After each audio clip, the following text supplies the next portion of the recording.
Bakit si Raizen, kahit gutom na, nananatiling pinakamalakas sa Demon World? Sino ba talaga siya at bakit ang lakas niya ay parang lampas sa demonyo mismo? Hindi ko naisip na meron siyang tinatagong lakas.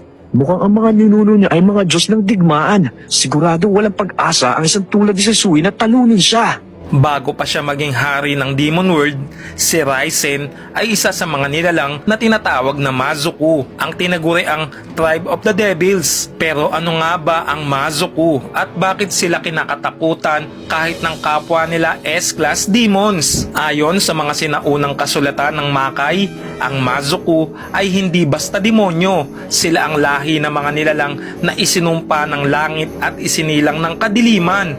Mga demonyong hindi ginawa kundi pinanganak mismo mula sa kawalan. Sila ang supernatural elite ng Demon World, ang pinakamatindi sa lahat ng S-Class. Ang mga tanda nila, mga tribal marks na nakaukit sa balat, na nagsisilbing simbolo ng kapangyarihang hindi mo basta matatagalan kapag nandun ka sa harapan nila.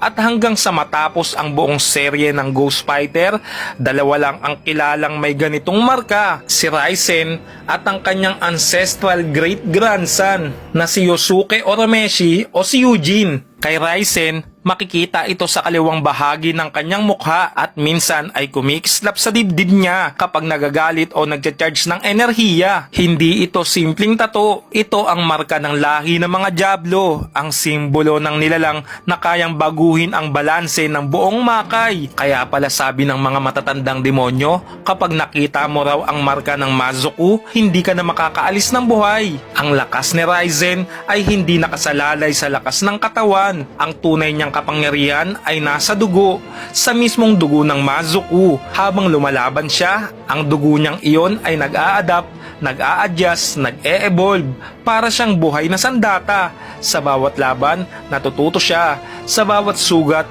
mas lumalakas hanggang dumating sa punto na kahit ang mga kapwa niyang S-Class gaya ni Naomi at Mokoro ay halos pantay lang sa kanya. At iyon ay dahil sa kanyang matinding gutom. Kung nagamit niya lang kahit kalahati ng tunay niyang lakas, walang demonyong makakatayo sa harapan niya.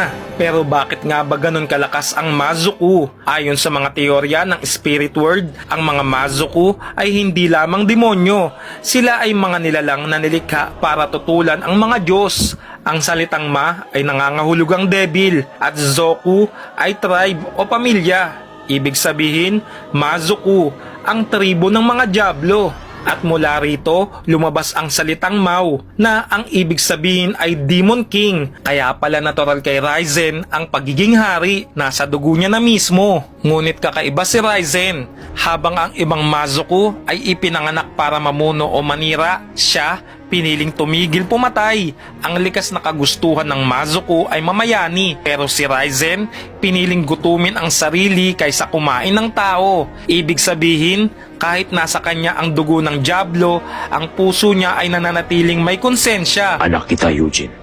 Pero pumasok na ba sa isip mo na kumain ng tao? Kahit dugo ko nananalaytay sa iyong ugat, hindi ka dapat kumain ng tao. Hindi ko maipaliwanag pero bigla na lang ako nakaranas ng katuwang pagbabago. Marahil iyon ang dahilan kung bakit kay Yusuke ang anyong Mazoku ay hindi lang galit o kapangyarihan, kundi pagpapasya rin. Naalala mo noong laban ni Eugene kay Yomi? Noong bigla siyang nagising sa kakaibang anyo, ang tinatawag na Mazoku form, hindi lang ito basta transformation. Ito ay pagbabalik ng dugo ni Raizen na tinatawag na atabisim, kung saan ang espiritu na pinagmulan ay muling bumubuhay sa kanyang ancestral grandson. Kaya kahit matagal nang patay si Raizen, naramdaman pa rin ni Yusuke ang kanyang presensya, ang tinig ng kanyang ninuno na nagsasabing alalahanin mo kung bakit ka lumalaban. Ngayon, isipin mo ito. Kung si Raizen ay isang Mazoku, isang nilalang na ginawa para labanan ang mga Diyos,